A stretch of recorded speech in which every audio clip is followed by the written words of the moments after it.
They tell you to master strategies, to find the perfect setup, to chase the next holy grail indicator that flashes green when it's time to buy and red when it's time to sell. But the real game, the one that decides whether you'll be here 5 years from now, is not on your screen. It's in your nervous system. Price doesn't wait for your permission. It doesn't wait for your plans. It waits, patient and silent, watching you react. Watching how quickly you abandon your rules the moment pain enters the room. Most traders burn not because they lack intelligence, but because they can't stomach uncertainty. They treat losses like personal insults instead of tuition fees. They want control, yet they worship chaos. They chase instant feedback in a field built on delayed rewards. You can hear it in their breathing, the panic after a losing trade, the small, desperate click to open another position, the illusion that the next one will heal the last. Peter Brandt once said, "A trader takes 3 to 5 years just to develop the consciousness, the discipline, the inner stability to survive. 3 to 5 years, not to get rich, but just to stop being dangerous to themselves. That's the secret no one on social media will ever tell you. Every account you've seen explode was built on someone else's ashes. Imagine this. Your account balance is flatlining, your confidence bleeding out. You stare at the screen, frozen. Somewhere deep inside, a quieter voice whispers, "This is the lesson you paid for." Because trading isn't about markets, it's about mirrors. Every loss, every missed opportunity, every over-leveraged position is just a reflection of you, projected in candlesticks and numbers. The market punishes ego and rewards humility in the most expensive classroom on earth. You've been told to study charts. You should have been told to study yourself, to understand the part of you that wants to double down after pain, the part that feels safer doing something, anything, than sitting still. Because mastery begins the day you realize the goal isn't to win every trade. It's to survive long enough for wisdom to compound. And maybe, just maybe, if you stay in the game long enough, you'll notice that trading is not about making money. It's about becoming someone who no longer needs the market to define his worth. Before you can learn to make money, you must learn to lose without losing yourself.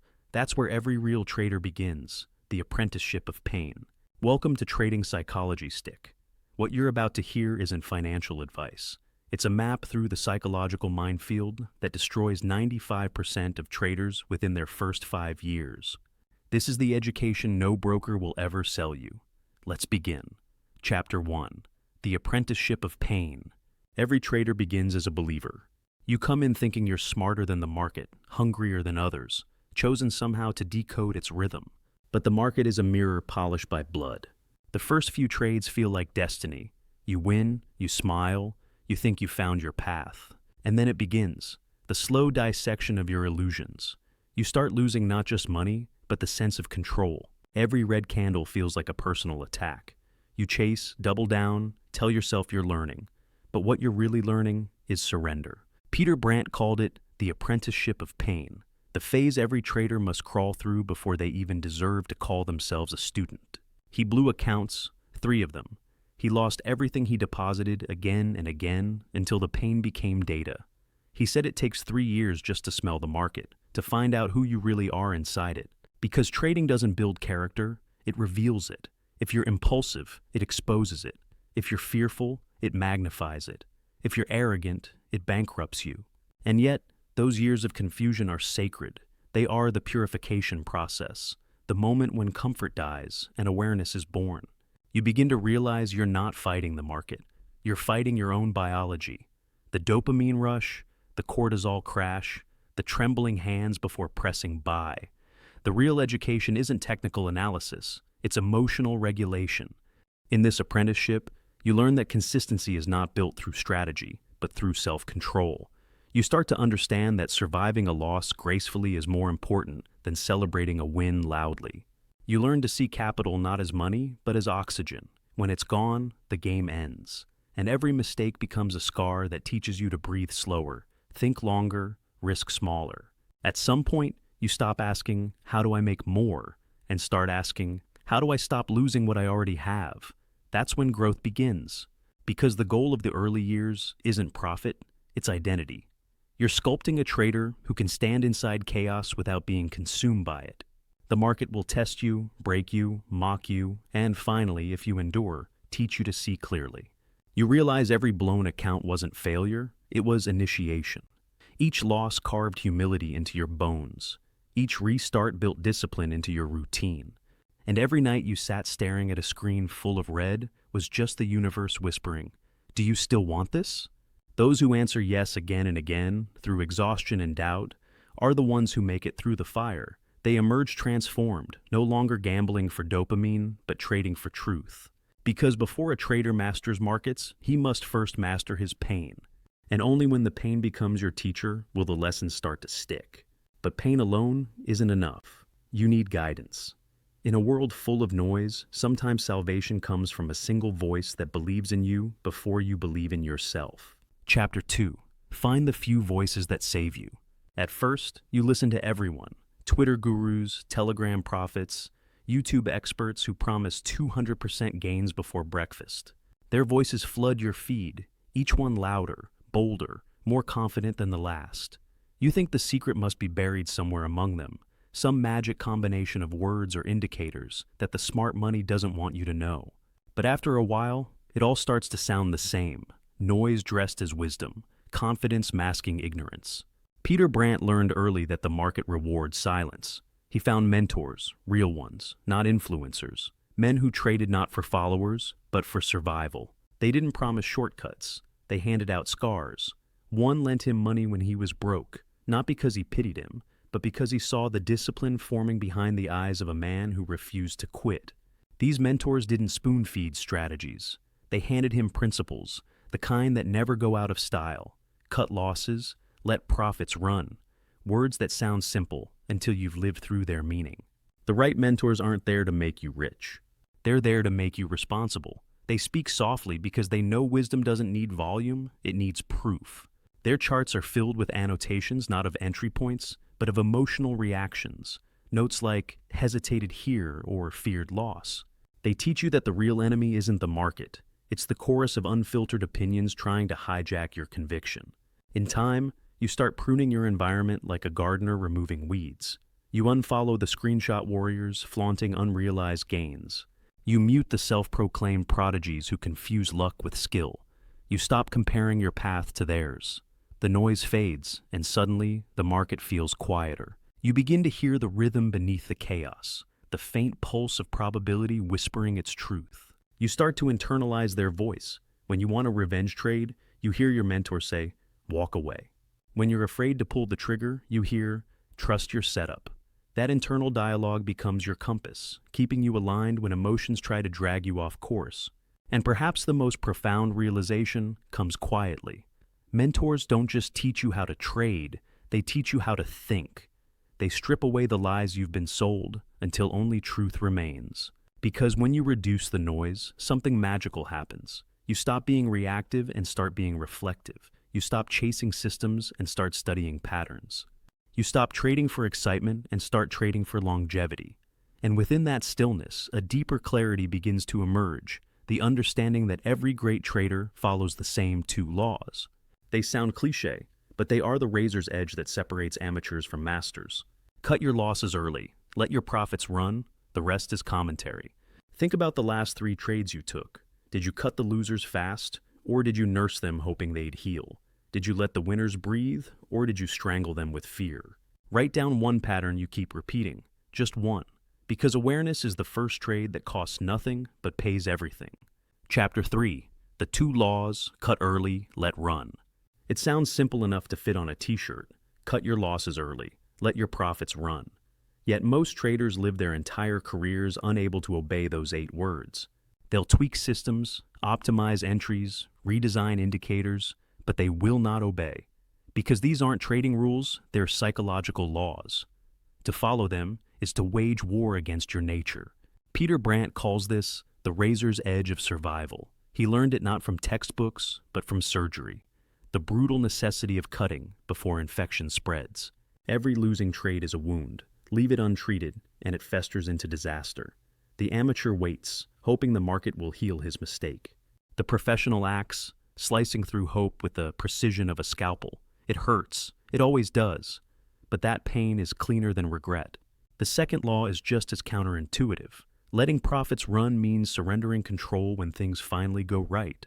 You hold while your heart begs you to close. You watch the chart climb, terrified it will turn, whispering, "Take the money, don't be greedy." But greed doesn't live in holding winners. It lives in refusing to cut losers. Most traders flip the script. They nurse their losers and abort their winners.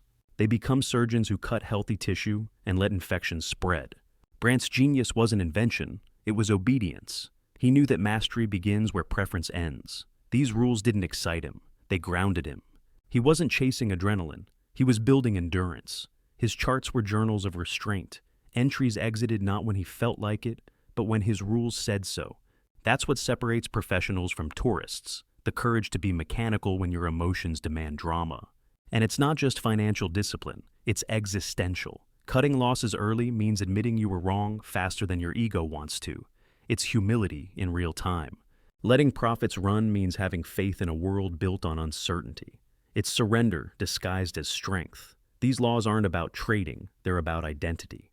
The kind of person who follows them is the kind of person who can stand inside chaos without losing his center. This principle governs more than trading. It's the architecture of protection itself. The paradox of the two laws is that they will always hurt. You will cut trades that later reverse in your favor. You will hold trades that retrace before exploding again.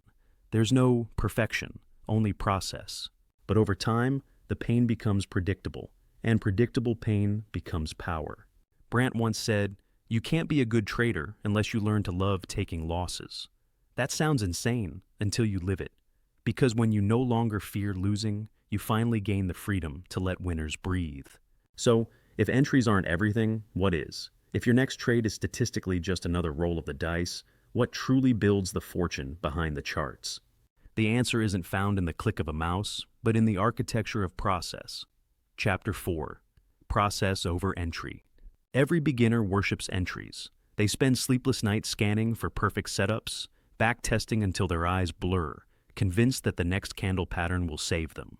They think mastery means predicting direction. Professionals know better. Mastery means surviving directionless chaos. Peter Brandt used to say that entry is just the invitation to a much longer conversation, and most traders don't survive long enough to finish it. The entry doesn't decide your fate, your process does. Your risk parameters, your position sizing, your discipline under pressure, those are the real engines behind every fortune. The moment you press buy, probability takes the wheel. From there, the only thing you control is how you behave while randomness unfolds. He built his edge not on magical signals, but on a repeatable routine. Prepare, execute, review, refine. He didn't chase the feeling of certainty. He built structures that functioned in its absence. Every decision was codified. What percentage to risk, where to cut, when to trail. He understood that consistency doesn't come from knowing the future, but from knowing yourself well enough to act the same way under every condition. Process liberates you from obsession. It transforms the chaos of trading into a ritual. You wake up, check your system, apply your rules, and let the market do whatever it wants. When you win, you don't celebrate, you log data. When you lose, you don't mourn, you log data. Your emotional state stops swinging like a pendulum because your process is the anchor that keeps you steady. That's why Brandt could trade through decades of evolving markets. Futures, currencies, now crypto, all different. Yet the same principle holds. He approached every new instrument like a scientist, not a gambler. Test, record, analyze, adapt. No divine intuition, no mystic gut feel, just a framework designed to outlast his moods. Most traders crave certainty, but process offers something better: peace. It's the quiet confidence of knowing that even if today's trade fails, the next 100 will tell the truth. One bad day doesn't define you when your sample size defines your reality. You start thinking in distributions, not events. You stop asking, was that a good trade? And start asking, was that a good execution? Because the process isn't about being right, it's about being aligned. You align your behavior with your beliefs, your actions with your edge. And when alignment replaces emotion, performance becomes inevitable. Brandt once joked that entries rank near the bottom of his priority list, below risk, below exits, below mindset. He said if your process is flawless, your entry could be random and you'd still end profitable. That's not exaggeration. That's experience distilled into humility. So if the holy grail is an entry, what is?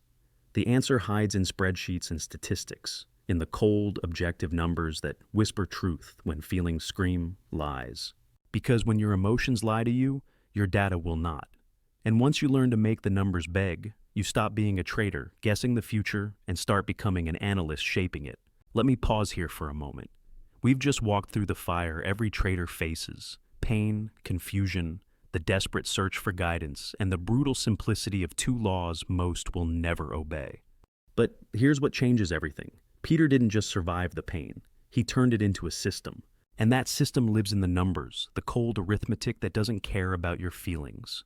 This is where most traders quit, because the truth buried in spreadsheets is often uglier than any red candle. But if you can face it, you'll discover the one edge that never fades. Chapter 5. Make the numbers beg. At some point, every trader faces the mirror of math. The market stops responding to faith, intuition, or hope, and demands evidence. You can feel when that shift happens. The thrill fades, replaced by cold arithmetic. It's the moment when you realize your gut has cost you more than any losing streak ever could. Peter Brandt didn't guess. He measured. Every trade was a data point, every result a lesson written in numbers.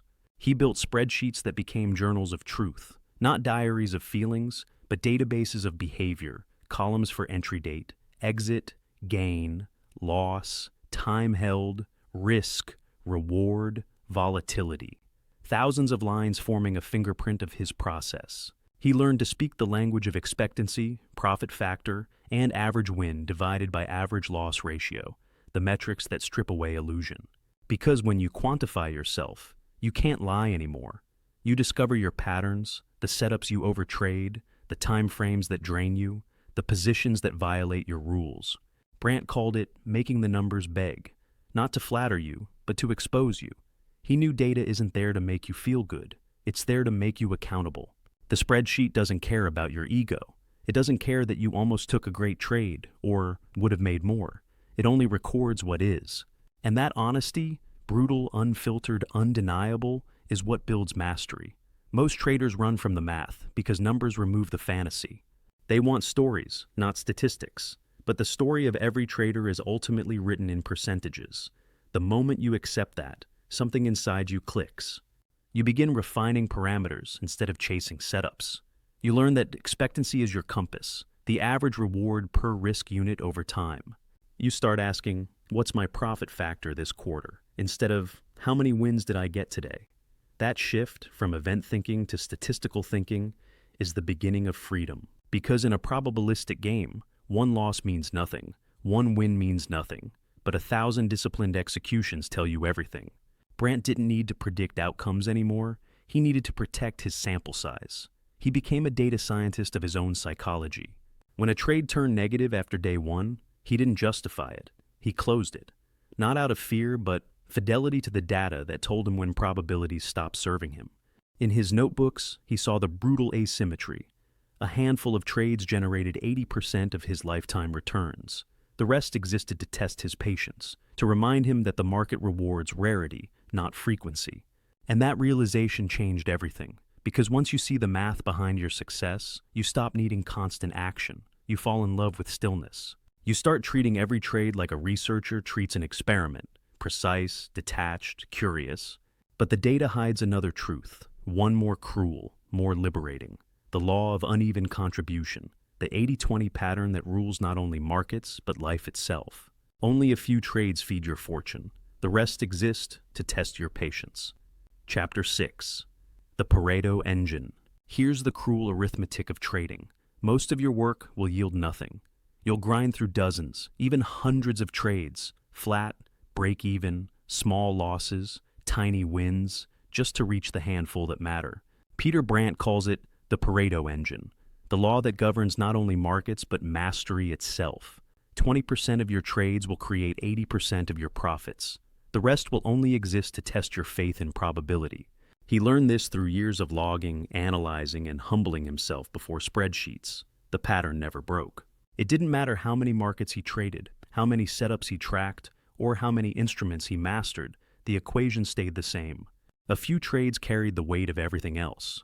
The danger wasn't in missing those trades. It was in letting the noise before them destroy the capital and composure required to capture them. Most traders can't endure the boredom between breakthroughs. They grow restless. They sabotage themselves by forcing action in quiet times, bleeding out through overtrading and impatience.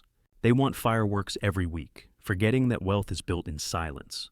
Brandt understood that his job wasn't to hunt the big moves. It was to stay alive long enough for them to appear. He used to say that professional trading is like panning for gold in a desert river. You scoop up sand day after day, exhausted, doubting, tempted to quit. 99 scoops hold nothing. And then one day, under the same indifferent sun, one scoop glints back at you, the vein of gold that makes all the dust worth it. Most never find it because they drop their pan too early. The Pareto engine demands humility. It teaches you that you are not the source of profit. You are the custodian of opportunity. You can't predict when the next 20% moment will arrive, but you can prepare to recognize it when it does. You protect your capital, you manage your risk, you refine your process, and you wait. Because success isn't built by the big wins, it's built by surviving the spaces between them. Brandt stacked his charts like chapters in a long novel, page after page of uneventful trades, each one written with precision, patience, and restraint. And then suddenly, a few sentences of brilliance, a parabolic breakout, a long-term trend, a rare market dislocation. Those pages paid for all the rest. His edge wasn't timing, it was endurance. The Pareto engine teaches you to detach your identity from short-term results, to realize that the game isn't about winning trades, it's about staying in the arena long enough for the math to work in your favor. The longer your sample, the more predictable your outcomes. Probability becomes your ally, but only if you treat boredom as a discipline. So, the next time your trading feels slow, remember, you're not waiting for the market, you're preparing for the asymmetric moment when everything aligns. The breakthrough never announces itself. It rewards those who endured the dullness, who honored the process, who stayed ready while others quit. Because when the gold finally appears, it doesn't care who's watching. It only rewards the one still holding the pan. And the secret to holding isn't courage, it's ritual, the kind that turns waiting into power. Now you might be thinking, okay, I have the rules, I have the process, I have the data, but why does it still feel so hard? Because there's a hidden law most traders never discover. Trading isn't just about managing positions. It's about managing states, the invisible biology beneath every decision you make. This is where markets stop being intellectual puzzles and start becoming emotional warfare. Chapter 7, The Biologist of Markets. Trading humbled Peter Brandt into becoming something unexpected. Not a gambler, not even a chartist, but a scientist of chaos. He no longer saw markets as waves to surf, but as patterns to study, probabilities to measure, and anomalies to decode. While others searched for excitement, he searched for evidence. He traded not to prove himself right, but to discover how often he was wrong and still survive. Every trade became an experiment. The hypothesis, this setup has an edge. The test, risk a small amount to find out. The result, recorded, analyzed, and fed back into the system. He didn't pray for profits, he collected data. He didn't chase luck, he chased truth. Over decades, he built what he called the long laboratory of experience, a place where pain was the tuition fee and wisdom the eventual diploma. When you stop needing to be right, you start needing to understand. That shift changes everything. You start treating losses like lab results, not personal failures. You detach your identity from performance and anchor it to process. That's how you become unbreakable. Because while ego collapses under loss, a scientist only becomes more interested. But here's what Brandt discovered that most traders never see. The real math doesn't happen on your screen. It happens in your bloodstream. Every spike of cortisol, every rush of dopamine, every moment your pulse quickens, those are the hidden equations that decide whether you'll endure or explode. He used to believe data could protect him, that if he just found the perfect ratio, the flawless formula, he could silence fear. But numbers don't cancel emotion. They expose it. They tell you exactly how disciplined you aren't. And that realization hit him hard. Trading wasn't about managing trades. It was about regulating biology. He studied his own reactions like he studied charts. He noticed his hands tighten before cutting losses. His breathing changed before taking oversized positions. The body always betrayed the mind before the market punished it. So he built systems not just for risk, but for recovery. He designed pauses into his process, learned to step away after drawdowns, to walk, breathe, stretch, reset the chemistry before returning to the screen. You can't fight emotion, he said. You can only preempt it. Every professional trader eventually learns this truth. You don't lose to bad entries, you lose to bad states. A tilted mind turns neutral data into threat, neutral fluctuations into panic. The amateur fights price, the master regulates pulse. Brandt's genius wasn't stoicism, it was emotional engineering. He didn't deny his feelings, he quantified them. He built emotional stop losses, limits on when to trade, how much to risk, when to rest. Because fatigue, he said, is just unmeasured drawdown of the soul. That's why he obsessed over drawdowns, not just financial, but psychological. He knew a 30% drop in equity could destroy you, but a 10% drop in confidence could end you faster. So he monitored both. When markets went wild, he shrank his size. When he felt euphoric, he stepped back. He understood that the market doesn't reward aggression. It rewards regulation. He learned that the real edge is emotional asymmetry. When others panic, you stay still. When others chase, you wait. When others hesitate, you act. Not because you're fearless, but because your process protects you. The goal, he said, isn't to eliminate emotion. It's to design around it. That's what separates the veteran from the victim. The veteran feels everything, but obeys nothing except his plan. Because in the end, the greatest equation in trading isn't risk divided by reward. It's emotion divided by discipline. And the moment discipline exceeds emotion, the math turns divine. He treated his own psychology the same way. Brandt measured not only trades, but states, emotional conditions.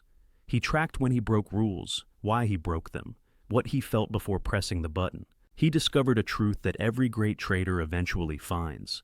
Your system isn't your strategy, it's your state of mind. The best system in the world fails in the hands of a chaotic mind. That's why he journaled relentlessly, not to glorify his success, but to document his human flaws. Every deviation, every impulse, every "what was I thinking?" became a data point in his mental laboratory. And over time, he built a map of his own weaknesses: fear of missing out, overconfidence after a win, frustration during chop, all predictable, all manageable once named. Trading, he realized, wasn't about beating the market. It was about beating your inner chaos into structure. The market is random, but your reaction doesn't have to be. The only true edge that lasts across decades isn't a setup, it's emotional literacy. So, Brandt made it his religion to measure what others ignored. He knew numbers tell one side of the truth, but self-awareness tells the rest. That's why he could recover from drawdowns that would destroy most traders. Because while his account took hits, his consciousness did not. Randomness cannot be controlled, only understood.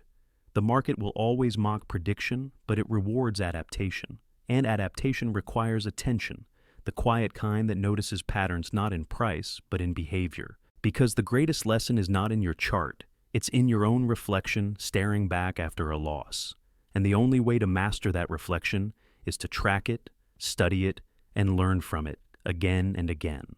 Until one day, you stop reacting to the chaos. You become the calm that studies it. This is where Peter nearly lost everything, not his money, but himself. 1995, exhausted, burned out. The Forex markets ran 24 hours a day, and so did his anxiety. 50-hour weeks, endless nights watching charts, phones ringing through the dark. He had wealth but no energy, success but no stillness. And one day, exhaustion hit harder than any loss ever could. What he did next would redefine not just his trading, but his entire understanding of what survival really costs. Chapter 8. The Tuition of Survival. Every trader dreams of freedom, the money, the independence, the quiet mornings where profit replaces permission. But what they rarely talk about, what Peter Brandt lived, is the cost of that freedom. It's not just financial, it's emotional, existential, and at times, physical. Because to survive long enough to call yourself a trader is to bleed in slow motion while pretending it's art. Brandt didn't make it because he was smarter. He made it because he refused to die. After blowing up multiple accounts, he learned that survival was not luck. It was a system. He understood that trading isn't a sprint toward wealth, but a marathon through uncertainty. And every step costs energy. He said, "The market will take everything from you until it knows you're serious." That seriousness doesn't show up in your wins. It shows up in how you manage your losses. He learned to treat capital as oxygen. You can live without pride, without comfort, without applause, but not without capital. Every bad habit, every oversized position, every undisciplined trade suffocates you a little more. When you finally grasp that, the game changes. You stop trading to impress and start trading to exist. Survival, he realized, was built on one word: subtraction, not addition. You don't need more indicators, more setups, more screens. You need less noise, fewer distractions, fewer emotional spikes. You strip your process until it becomes brutally simple, because simplicity survives complexity. When mistakes cost real money, discipline becomes instinct. But here's what no one tells you about the cost of survival. Loss isn't failure. Loss is tuition. And every trader who lasts long enough eventually learns not just to accept losing, but to lose well. Most see loss as punishment, as proof they weren't good enough. Peter Brandt saw it differently. To him, loss was a teacher, the price you pay for truth. Every stop loss was a class, every mistake a lesson, every drawdown a reflection. If you can't lose well, he said, you'll never win big. In his early years, losses broke him. Every red number felt personal. Every losing streak felt like proof that he didn't belong. He'd spiral into self-doubt, overtrade, revenge trade, and eventually implode. But somewhere along the journey, perhaps after the third blown account, perhaps after the 10th humiliation, something shifted. He realized the market wasn't punishing him. It was refining him. That realization turned pain into power. He began to ritualize his losses. After every losing trade, he'd print the chart, label it, and file it under lessons. He'd study it like an archaeologist studying fossils, asking, where did I lose discipline? What emotion drove this click? He learned to remove the sting by replacing judgment with curiosity. The chart became a crime scene, not a confession. He noticed patterns: overconfidence after big wins, impatience during sideways markets, subtle deviations from rules that always ended the same way.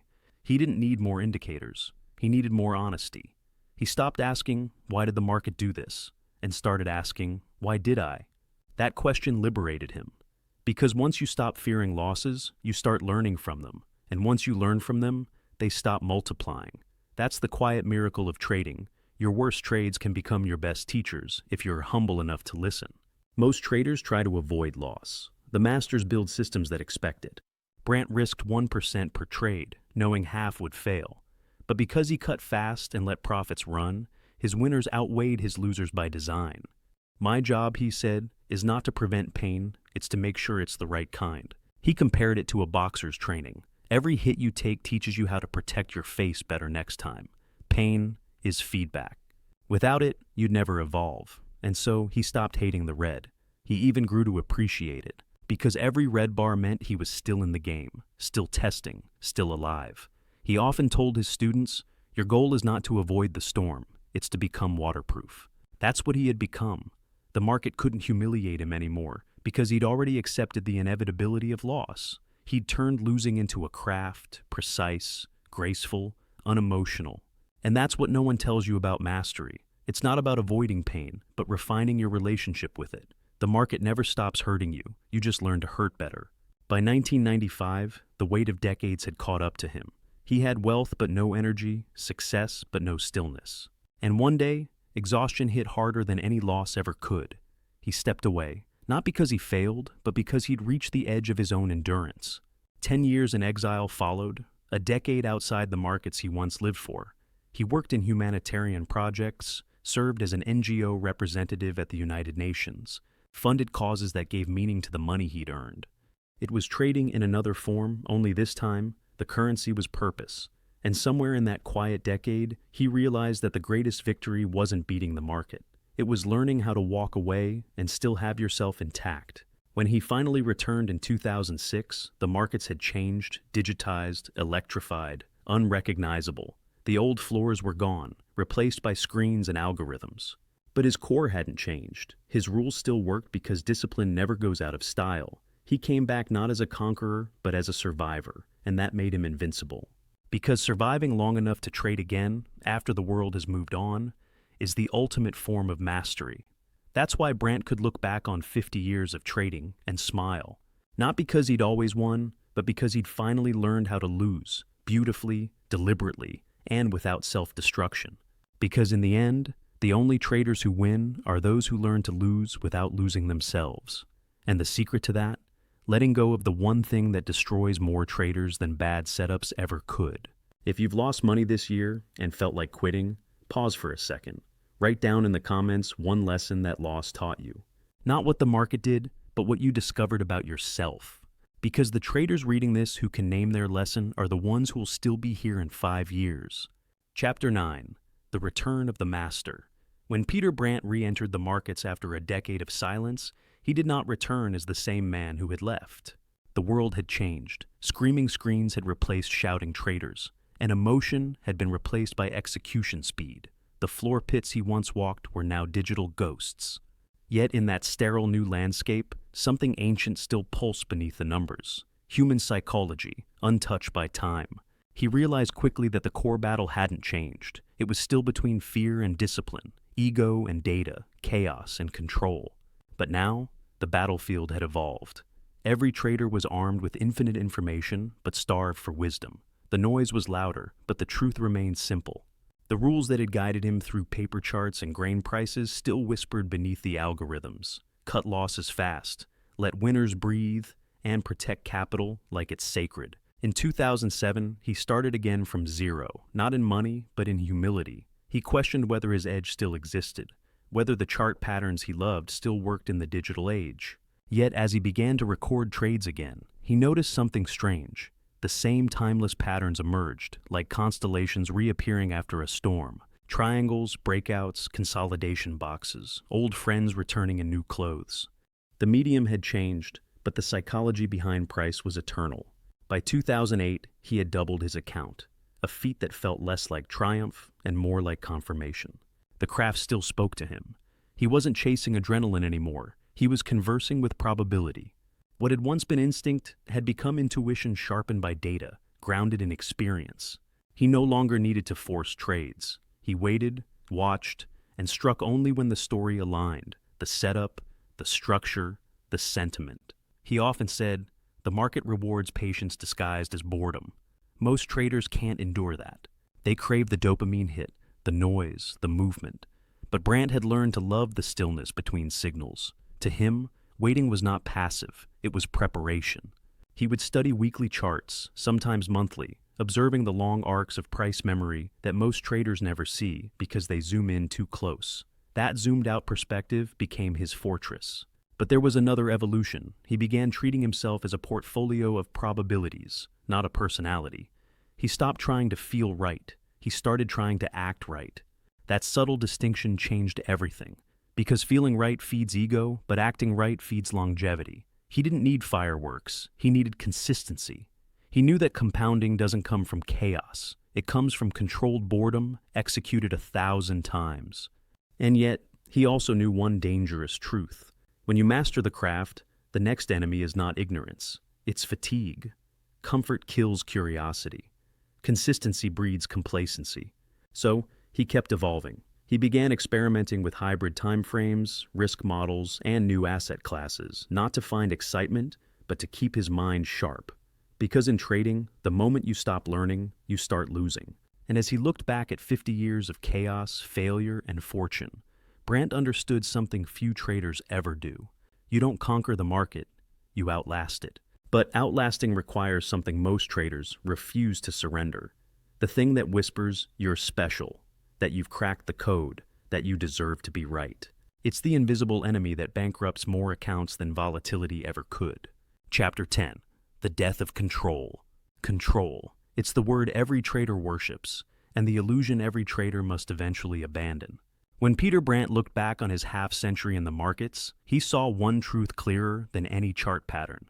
The moment you try to control the market, it destroys you. But the moment you control yourself, it obeys. Early in his career, he fought price action like a stubborn animal. He wanted it to move when he said so, where he said so. He chased reversals, forced setups, convinced himself that discipline meant domination. But the market does not bend, it dances. And only those who learn to move with it survive the rhythm. The paradox of control is cruel but beautiful. You only gain power by surrendering it. You stop predicting, start observing. You stop demanding certainty, start managing uncertainty. Brandt's breakthrough came when he began to think less like a warrior and more like a scientist. The warrior fights what he fears. The scientist studies it. One dies exhausted. The other discovers patterns. You can't control turbulence, only your response to it. Brandt knew that the deadliest market isn't one that moves. It's one that moves you. He trained himself to remain still while prices screamed. He practiced detachment like meditation. I assume every trade I take will lose, he said. So when it doesn't, I'm pleasantly surprised. That mindset, radical humility, kept him alive. Because when you stop expecting to be right, you start trading from freedom, not fear. He also built guardrails against his own emotions. Every rule was a wall between him and chaos. No trades before the close, risk capped at 1%, no revenge trades, no charts after 4 p.m. These weren't limitations, they were liberation. Every boundary was a way of saying, I trust my system more than my impulses. And this was the irony. The tighter his rules became, the freer his mind felt. He could sleep. He could rest. He could lose without collapse. Control, he learned, isn't about gripping harder. It's about letting go of everything that doesn't serve you. He once told a student, when you think you're managing trades, the truth is you're managing yourself. The charts just show you how honest you're being. That honesty is where real power begins. Because the market has no mercy for the undisciplined, but it rewards endlessly those who master restraint. But here's the deeper truth. The thing that hijacks control isn't the market's chaos. It's your own voice. The one that says you're different, that this time will be different, that you've earned the right to break the rules. That voice has a name. Every trader enters the market with a dream, to prove something, to show they're smart enough, brave enough, special enough to outthink the crowd. But as Peter Brandt learned, that very need to prove is the parasite that devours your capital, your calm, and your clarity. The greatest threat to a trader isn't volatility, it's vanity. Ego whispers in seductive tones, you've got this. You've cracked the code. You're different. It feels like confidence, but it's rot disguised as certainty. Brandt had seen it destroy too many good traders, men who went from brilliance to bankruptcy because they couldn't admit they were wrong. The market didn't kill them. Their reflection did. He remembered his own arrogance in the late 1970s, fresh from a few big wins. He started thinking he was chosen, that he could read price like a language others couldn't hear. But the market doesn't care about chosen ones. It humbles everyone equally.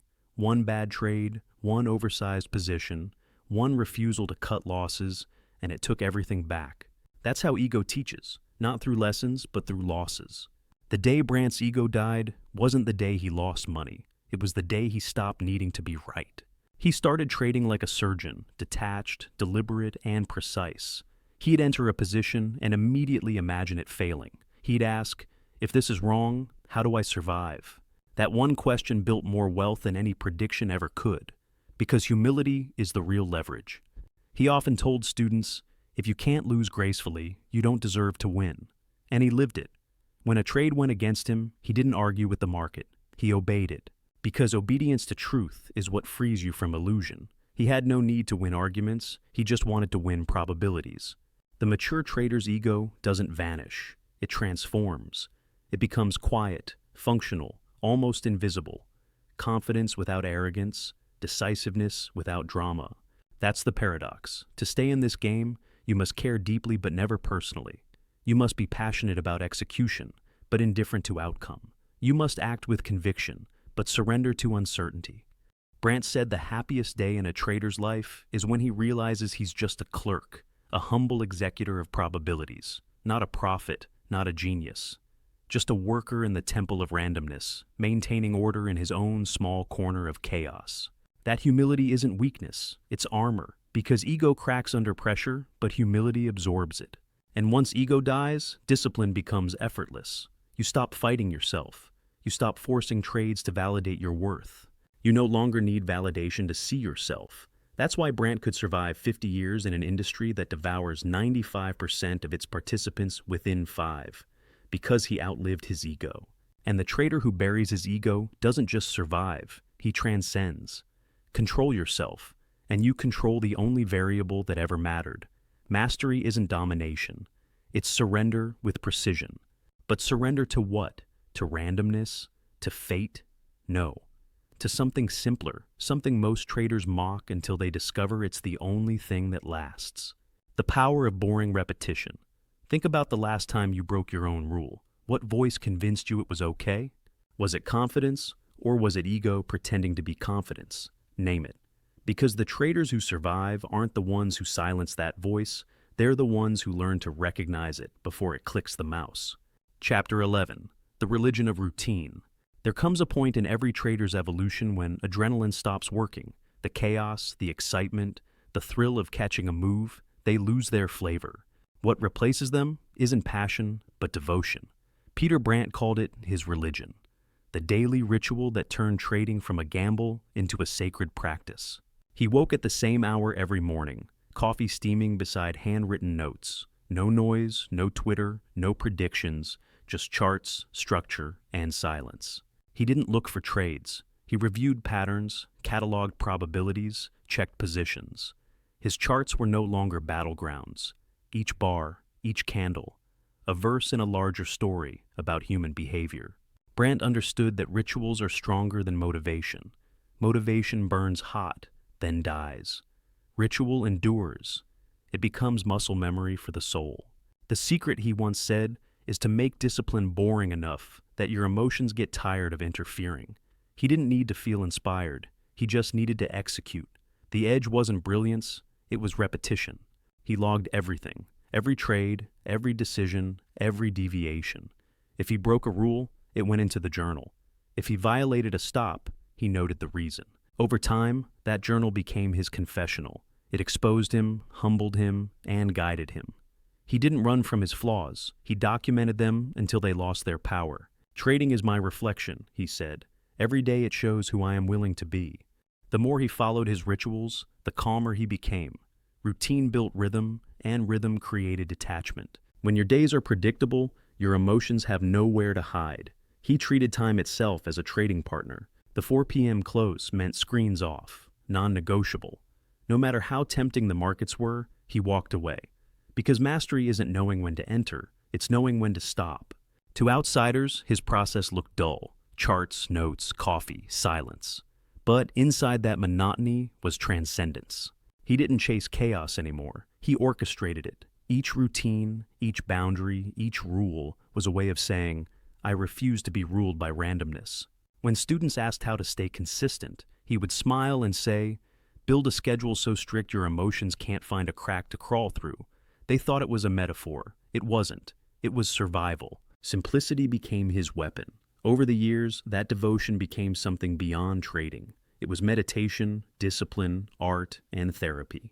It was how he processed chaos, how he worshipped focus. And in that quiet, repetitive rhythm, he found something the market could never give him: peace. Because while most traders search for excitement, the masters search for stillness. And in that stillness, every tick, every candle, every moment of waiting becomes an act of worship for the one thing that truly matters: clarity. And that clarity reveals the final truth, the one that separates those who build legacies from those who burn out chasing wins. This isn't a game you win in a year. It's a game you win by still being here in 50. Chapter 12. The Long Game. 50 years, 25,000 trades, dozens of blown accounts, hundreds of quiet mornings and sleepless nights. Peter Brandt's career wasn't a sprint towards success. It was an endurance test of the soul. The world saw the numbers, the interviews, the legend of the man who turned discipline into an empire. But what the world didn't see was the silence between trades, the decades spent outlasting himself. Because the truth is this: the market doesn't reward talent, it rewards longevity. You don't need to be perfect, you just need to stay. Brandt's greatest achievement wasn't the 600% year or the millions he managed. It was the simple, almost boring act of not quitting when everything inside him screamed to stop. He often said, trading isn't a way to get rich, it's a way to grow up. And that's what the long game really is, not accumulation, but evolution. Each trade forces you to confront a deeper layer of your own psychology: greed, fear, pride, fatigue, self-deception. The longer you trade, the more you realize the market isn't testing your skill, it's testing your maturity. In the later years of his life, Brandt no longer measured success in dollars. He measured it in detachment. The market could no longer seduce him or terrify him. It was just movement, the eternal heartbeat of human emotion, endlessly repeating, endlessly humbling. He had transcended the need to win. He traded because the process itself was sacred. His rules were now simple enough to fit on a single page. Cut losses fast, let winners breathe, protect capital, journal everything, sleep well. He'd built a system not just to trade, but to live. And in that simplicity lay a deeper wisdom. Freedom isn't the absence of risk, but the mastery of it. He watched new generations of traders rise and fall on social media. Screenshots, Ferraris, 6-month miracles. He didn't judge them. He just smiled, knowing that the market would teach them what it had taught him.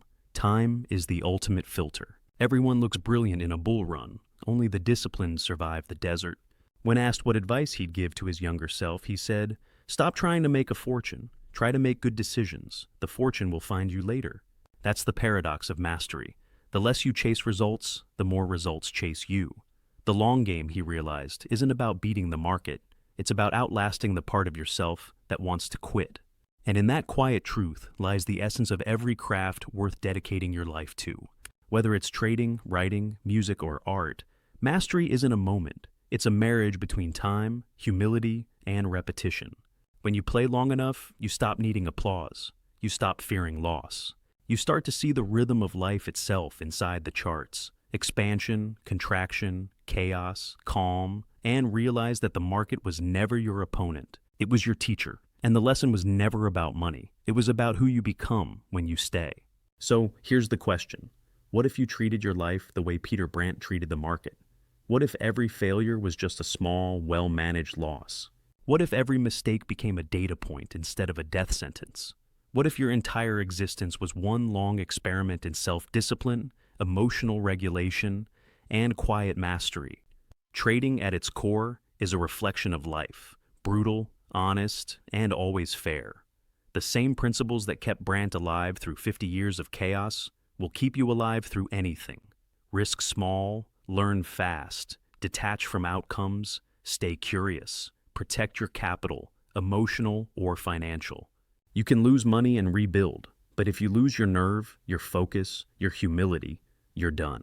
Don't chase perfection, chase repetition. Don't aim for genius, aim for consistency. Most people want the shortcut, the magic system, the guaranteed win.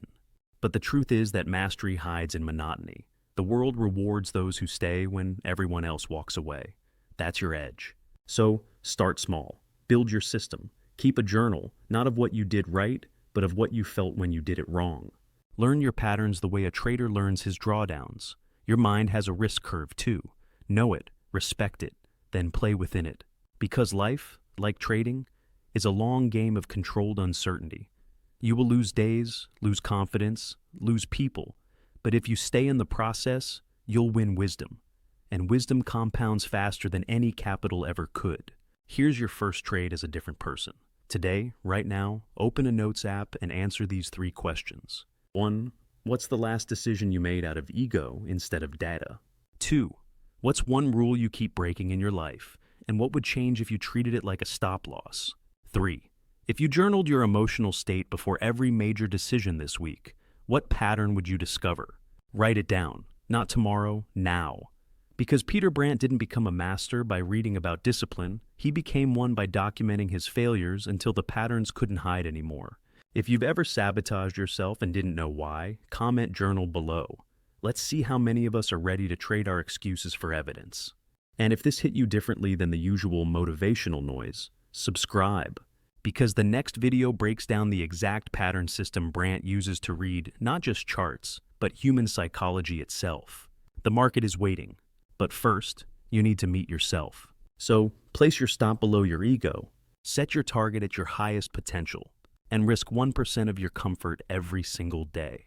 Because the moment you start living like that, you're not just trading anymore, you're transcending.